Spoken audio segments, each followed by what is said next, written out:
Hey there, KNEO listeners. This is Luke Taylor, and welcome to the KNEO Community Connection. And we have a special guest in studio today. We're talking with a man named Nate Vainio. He's a resident of Joplin, Missouri. And the reason we invited him out to talk is that he's got this podcast. It's called Something to Gnaw On. And so we connected with him a while back and thought, well, why don't we just bring you on down to the station and have a little conversation with you about it? It's a great Bible study podcast. And hey, Nate, thanks for taking the time to travel down here. Yeah, thanks for having me. Yeah, so you got this podcast called Something to Gnaw On. Each episode is 15 minutes. And I was listening to this show and I was like, well, this is pretty cool because the guy doing this show, it just lives pretty close to me. So I thought that was kind of neat. And I really enjoy the content. You tell a lot of good stories on there.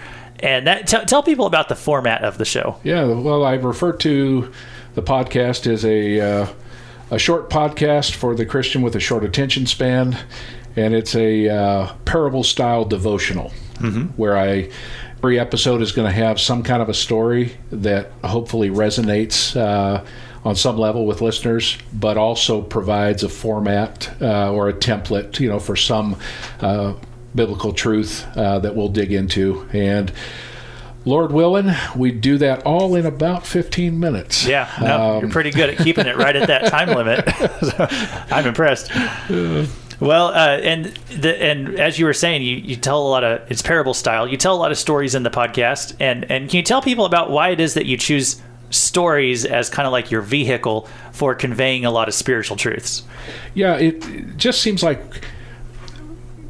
we connect, and I know I personally connect, and maybe that's part of the reason I do that is because it works for me. But I get a lot of feedback from people that yes, the stories connect.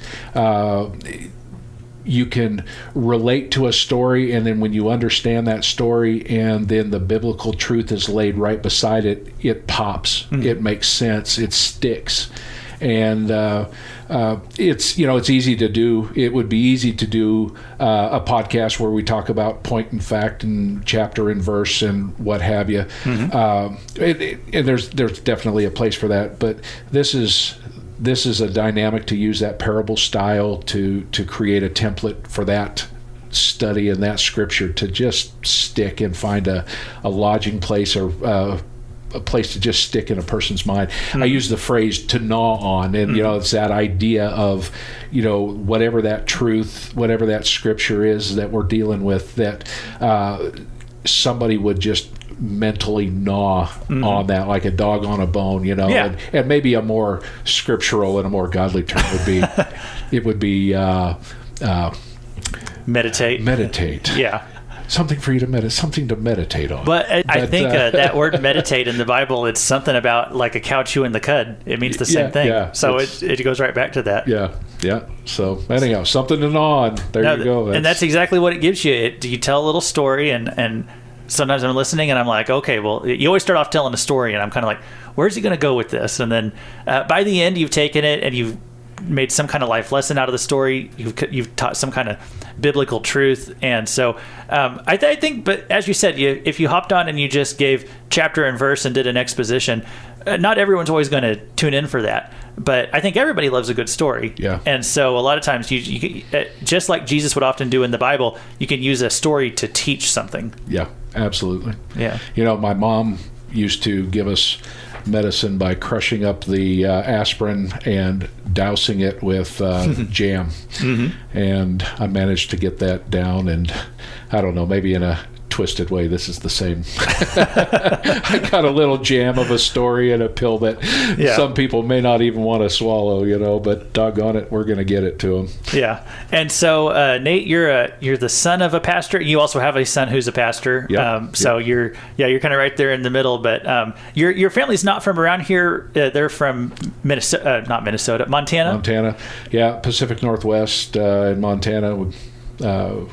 We've rambled around that area for a long time. Okay. Yeah. And you mentioned also your son who's a pastor. He lives down in Texas. So your family's kind of spread out. What was it that brought you to the Joplin area? I came down here to go to college and never went home. Yeah.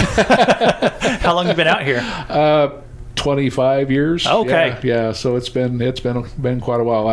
I do make a point every year to make my trip back to Montana and go traipsing around the mountains and hiking, hunting, fishing, and all that good stuff. But yeah, I've been down here for about 25 years now. Okay. Well, hey, Nate, we appreciate you making the trek down here to the radio station, telling us about your show a little bit. So if people want to check it out, it's called Something to Gnaw On. And I guess if they're listening to this show on a podcast, they know right where to go to get a podcast. It should be available in all those regular places. But you also have a website and a Facebook page you can send people to. Is that right? That's correct. Yeah. What's that website? The website is somethingtoknawn.com. And all the episodes are there and can be listened readily there. And I would say that for those who you would send it to who don't know how to. So however you'd like to do well, that. Hey, people can listen whichever way they find it. So whatever's easiest. All right. Well, people can go check out Something to Gnaw On. It's available wherever you get your podcast. And we've been speaking today with Nate Vainio. Hey, Nate, it's good to talk to you. Good chatting with you too. Thank you.